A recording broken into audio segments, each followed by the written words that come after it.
What's up, everybody? Brian Wagner, lead content creator for Dragzine, here with Jonathan Capizzi, the stock block king who wears the crown.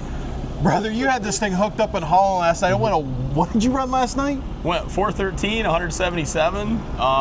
60 foot was a little soft, but otherwise, run did exactly what I wanted to do. So mind-blowing 413, and to put that in perspective, people will be like, oh, well, that's, whatever, it's a radial car, it's supposed to do that. Let's talk about the motor in this thing. Tell the story and what it is, because it's absolutely wild.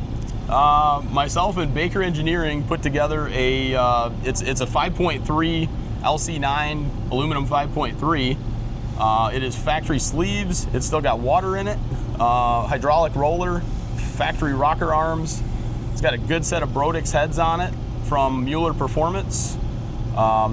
Yeah, big camshaft from Baker and good rotating assembly, but it's just a 20 over Tahoe 5.3 engine, so runs pretty hard. Tahoe engine. So this thing was hauling. Soccer mom. Yeah. So some soccer mom was taking her kids to practice in this at one point somewhere in its life, and now it's going 4-somethings in the 8th mile, aluminum, literally it's like just barely poured over. That's wild. How big of a turbo you run on this thing? It's got 104 millimeter bullseye NLX. Ooh, big boy. And what EFI do you use on this car? Holley EFI. So it's nothing exotic per se. You've just have really worked on putting this combo together, right? It's got good parts and they all work together really well. The converter is a big game changer. It's got a Circle D 264 millimeter in it, and we've been playing just a little bit of stator R&D, and we made a stator change a couple weeks ago, and this is the latest version, so should get back. It was actually in traction control curve early last night, so we'll get rid of the curve and see if we can't get it back to where it needs to be. Yeah, and that's wild because it's not even a big cubic inch LS stock block. It's just a little guy. Yep, 10-to-1 compression, 328 inches, and yeah. So is this let's talk about the recipe to build something like this. Has this been several years in the making, getting to this point? Like, how did you guys start this whole stock block journey?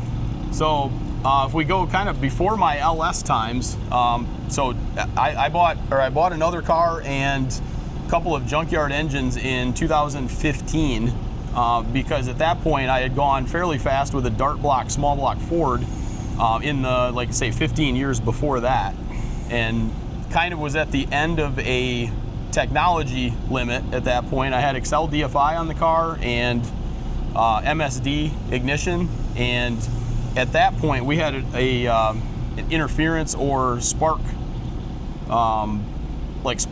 timing drift issue, and it would lift heads. We just had a bunch of problems. It would make a bunch of power. I made like 1,400 wheel horse back in 2008 with that combo. Got to a limit where I don't believe it was a tuning issue. It was a parts limitation problem, and that car became no fun. So I built what everybody knows is kind of my street car in 2016, and we came out with that and went the first 7s with a junkyard short block. That was an L33 5.3 with stock heads that we ported and a Baker camshaft and Holley high ram, Holley EFI, and coil on plug, and made 1,100 wheel horse with a junkyard 5.3, and had a riot doing it.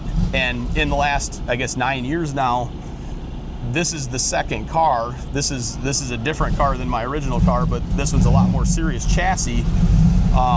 But it's just been generation or different versions, different tweaks based on that original thought process. Lots of RPM, control back pressure. It has to be good turbochargers and good engine management, and airflow over timing. And I think that's when people hear stock block, the internet loses its mind and people want to argue for days. It's almost as bad as what is a street car argument. And it really, you can, that's not stock suspension, that's not a street car, whatever enter your whatever argument people want to stick out there. But it's really come down to the fact that you guys have worked very hard to refine this combo, and using the key is good parts. The whole junkyard build thing to me it has a certain connotation, which you can get the Yep. block out of the junkyard, but you can be for damn sure that is a highly prepared junkyard block. Yep. It's all highly prepared parts. You just can't take literally something out of a Tahoe and throw a 100mm plus turbo on it and say go with God. Hold my beer and watch this. Yeah, because you're going to become really good friends with the track crew, and not a fun way, because they're going to get real tired of cleaning up, you know, your horsepower gravel that you make when that Yes. engine liquefies itself, right? Yep. You're gonna need 3 diapers on that thing and containment. Yeah, exactly. But your safety gear better be right and tight.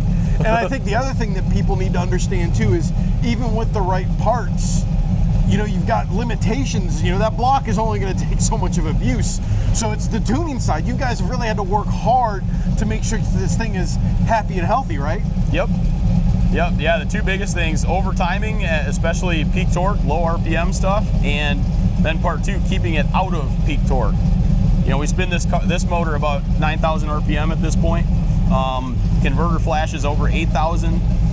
If you try to do this kind of performance, even with the same parts, but the converter flash 6,500 instead of 8,000, you're going to end up with piston soup. It is going to obliterate the motor. It just can't handle that torque load at that RPM. So. And again, it comes down to it's also the tuning, like you said, playing with the converter, and you have to really go through and research and match these parts.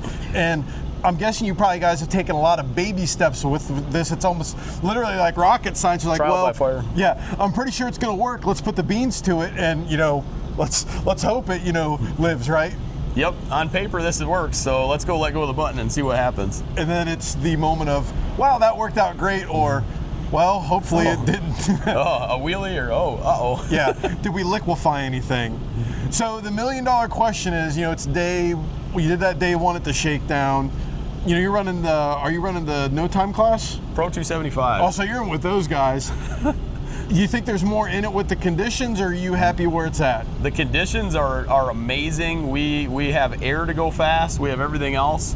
Yeah, the next one should go a bit faster, because it was on the curve early, so it only went a 105.60. We went 101 like a month ago, so we get it back closer to 101 or 100, and you know, it should go 4 O's that way. And there's still a pipe dream of 399. I don't know if it's doable, but I'm not out of power, I'm not out of boost, and not out of RPM. So what you're saying is this video might be outdated with the time, so in the article we'll have to put the most up-to-date time, right? yes, hopefully. Well, there we go. Let's see if the old hot rod over here, can we get it? There we go. If it will put it up, and we'll have more on Dragzine and then LSX Magazine.